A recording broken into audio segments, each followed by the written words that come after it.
بارك الله فيكم على الاستضافة. مرحبا بكم، مرحبا بكافة جماهير الترجي الرياضي الجرجيسي، وإن شاء الله رمضانكم مبروك وكل عام وأنتم بخير. عودة صحيح، عودة بعد تقريبا 13 سنة.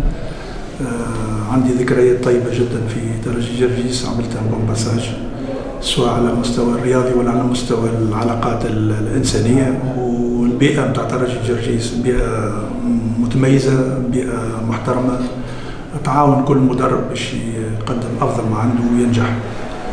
ترجي جرجيس الموسم هذا يقدم موسم متميز، مسيره محترمه جدا.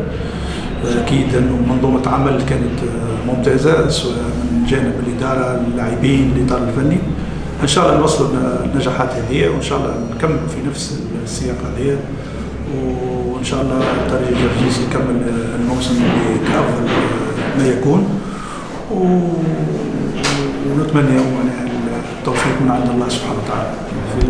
في 48 ساعة الماضية أنا كنت خارج تونس، ما زلت كيف وصلت وقع اتصل بي من طرف نائب الرئيس وعرض علي فكرة الرجوع للترجي الرياضي الجرجيسي. بالطبيعة أنا قبلت العرض هذايا وتكلمنا في بعض النقاش. الموضوع ما خذاش برشا وقت، وترجي جرجيس من الفرق اللي تساعد أي مدرب باش يقدم أحسن ما عنده، وإن شاء الله معناها المسيرة تكمل كما ينبغي.